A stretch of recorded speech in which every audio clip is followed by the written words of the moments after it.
Jalan sempit di tengah hutan. Malam itu, Alia, seorang mahasiswi yang sedang dalam perjalanan pulang dari desa pamannya, nekat mengambil jalan pintas melewati hutan lama.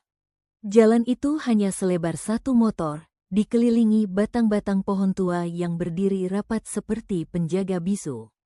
Angin malam berhembus dingin, membawa bau tanah basah yang seakan menyimpan rahasia. Lampu motor Alia menerangi jalan yang tampak seperti lorong gelap tanpa ujung. Semakin dalam ia masuk, semakin jauh suara kehidupan manusia menghilang. Hanya suara dedaunan yang gesekannya terdengar seperti bisikan panjang. Sekitar 15 menit perjalanan, Alia melihat sesuatu di ujung cahaya lampunya, sepasang kaki berdiri tepat di tengah jalan. Ia mengerem mendadak, lampunya naik ke atas, menampilkan wujud seorang perempuan tua memakai kain lusuh, rambutnya panjang menutupi wajah. "Bu, permisi, saya mau lewat," ujar Alia pelan. Perempuan itu tidak menjawab, tidak bergeser, tidak bergerak. Alia menelan ludah. Ia menghidupkan motornya lagi dan memutuskan untuk pelan-pelan mengitari perempuan itu dari sisi kiri.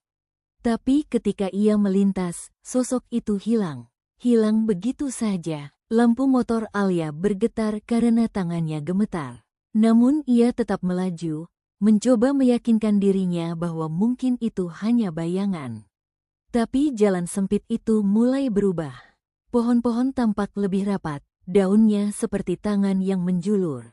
Kabut tipis turun perlahan, menutup jarak pandang.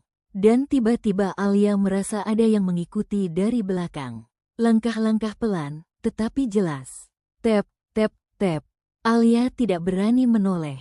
Ia menambah kecepatan. Namun suara langkah itu justru makin dekat, hingga seperti berada tepat di belakang jok motornya. Alia memberanikan diri melihat lewat spion, dan jantungnya seakan berhenti. Ada wajah pucat tanpa mata, melayang tepat di belakangnya. Alia menjerit dan memacu motornya sekencang mungkin. Jalan sempit itu bergelombang, tanahnya licin. Motor hampir oleng, tetapi ia terus memaksa. Wajah itu masih terlihat di spion, mendekat dengan mulutnya yang menganga seolah ingin membisikkan sesuatu. Tiba-tiba, jalan di depan bercabang dua.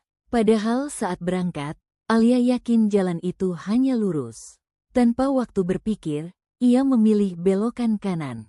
Namun yang aneh, setelah berbelok, jalan itu semakin sempit, semakin gelap, dan semakin menurun seperti menuju perut bumi. Wajah pucat itu tidak terlihat lagi. Sunyi total, hingga sebuah suara memecah keheningan. "Kenapa kamu ikut ke wilayahku?" Alia terperanjat. Suara itu tidak datang dari belakang, bukan dari samping, tapi dari atas. Ia menengadah pelan, dan sosok perempuan tua tadi menggantung di dahan pohon. Rambut panjangnya menjuntai sampai hampir menyentuh kepala Alia. Mata perempuan itu kosong, mulutnya sobek sampai telinga. Alia spontan memutar gas dan motor meraung keras. Ia melesat lurus melewati sosok itu yang mencoba meraih bahunya. Jalan semakin menanjak, lalu memutar, dan tiba-tiba cahaya terlihat di ujung. Cahaya lampu jalan. Alia menerobos keluar dari hutan seperti orang yang baru saja bangkit dari mimpi buruk. Napasnya terengah, tubuhnya gemetar. Saat ia berhenti di pinggir jalan desa, seorang bapak penjaga pos ronda menghampirinya. "Kamu dari mana, Nak?" "Kok dari hutan itu?" tanya si bapak dengan nada cemas. Alia masih terbata. "Jalan pintas, Pak, dari belakang desa." "Memang kenapa?" Bapak itu menghela napas panjang. "Jalan itu sudah ditutup dari 2 tahun lalu. Sudah banyak orang hilang. Katanya, ada perempuan penjaga hutan yang tidak suka dilalui manusia." Alia menelan ludah, merinding dari ujung rambut sampai kaki. "Apa Bapak lihat siapapun lewat tadi?" tanyanya lirih. Bapak itu geleng-geleng. "Tidak ada siapa-siapa. Dari tadi sunyi, dan kamu motor satu-satunya yang keluar dari sana." Alia tertegun. Lalu sesuatu membuat wajahnya pucat. Di spion motornya, yang tadi retak akibat getaran, ada bekas jari panjang dan kurus, seperti seseorang baru saja memegangnya dari belakang.